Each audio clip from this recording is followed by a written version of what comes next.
अब देखो एक बार पहले इक्विलिब्रियम कांस्टेंट वहाँ यूज़ किया, वैसे ये 11th का टर्म है और 11th में हम 2-3 चीज़ बताए थे सबको कि उसका तुमको सबसे ज़्यादा यूज हुआ। एक इक्विलिब्रियम कांस्टेंट, दूसरा मोलर कंसंट्रेशन, ये, और उसके बाद बॉन्डिंग और जो एटॉमिक स्ट्रक्चर है वो तो हमेशा यूज होते ही रहता, और एक यूनिट हम लोग को मोल है, ये सब चीज़ें।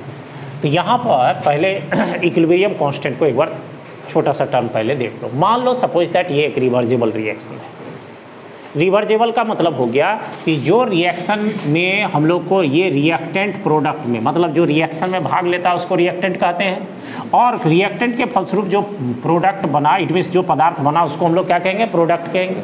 तो रिएक्टेंट से प्रोडक्ट बनने का जो रेट होता है उसको RF कहते हैं। RF का मतलब हो गया यहाँ पर rate of forward reaction. Forward reaction हम लोग कहें मतलब अग्रगामी अभिक्रिया का दर, आगे की ओर होने वाली अभिक्रिया का दर। और अगर तुम इसमें प्रोडक्ट से फिर चाहो तो रिएक्टेंट में भी आएगा। इट मीन्स इसको हम लोग कहेंगे rate of backward reaction, it means RB, इसको कहते हैं rate of backward reaction, rate of backward reaction. अब ध्यान दो, अब जब तुम्हारा यह अभिक्रिया दोनों तरफ होती है तो एक ऐसा सिचुएशन जिसमें फॉरवर्ड रिएक्शन का रेट और तुम्हारे ये बैकवर्ड रिएक्शन का रेट अगर दोनों बराबर हो जाए तो यही स्थिति कहलाता है केमिकल इक्विलिब्रियम कहलाता है। इसको हम लोग केमिकल इक्विलिब्रियम कहते हैं या सिचुएशन इक्विलिब्रियम कहलाता है, ठीक है। और इस इक्विलिब्रियम सिचुएशन में तुम्हारा जो यह इक्विलिब्रियम कांस्टेंट होता है वह प्रोडक्ट का कंसंट्रेशन जैसे अभी निकाले थे और बटे रिएक्टेंट के कंसंट्रेशन, इट मीन्स ये इसके बराबर होता है यह केस, ठीक है।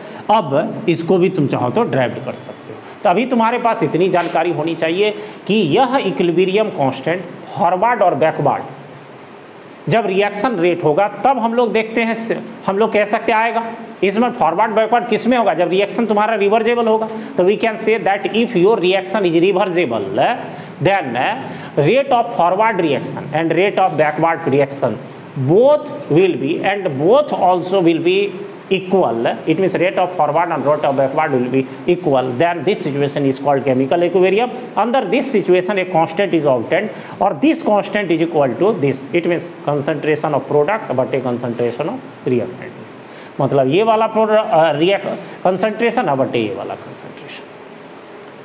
तो यही हम लोग को हो गया इक्विलिब्रियम कांस्टेंट।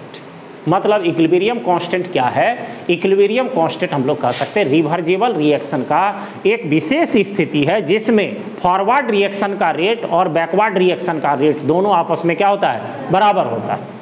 और इसमें जो इक्विलिब्रियम कांस्टेंट होता है इट मीन्स उसको हम लोग Kc से दिखाते हैं और Kc इस रिएक्शन के लिए जो प्रोडक्ट का कंसंट्रेशन है, मतलब concentration of C concentration of D और बटे concentration of A into concentration of B, और रिलेटेड जो ABC हम लोगों को है जो मोल्स या मॉलिक्यूल्स की संख्या वो हम लोग को पावर के रूप में होता है।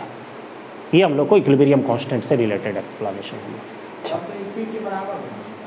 अब देखो इक्वी के बराबर हम लोग को टर्म कोई देखने में अगर समान लग रहा हो, अब कोई टर्म समान लग रहा हो तो इसका मतलब उसको हम लोग उसके बराबर नहीं करें।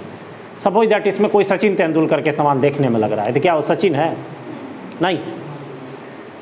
तो इसमें खाली देखने से कोई कह दोगे हाँ ये बात ज़रूर है कि जो है एक आदमी का इंडिया में हूबहू चेहरा सचिन तेंदुलकर के समान है, तो वो जहाँ जाता है लोग समझता है सचिन तेंदुलकर, चारों ओर भीड़ लग जाता है ऑटोग्राफ के लिए, हेन टेन के लिए। तो उसको जो है वो उसके बाद जो है बहुत सारा देखते हो कि सचिन तेंदुलकर जो ल्यूमिनस बैटरी का प्रचार करता है, म्यूचुअल फंड का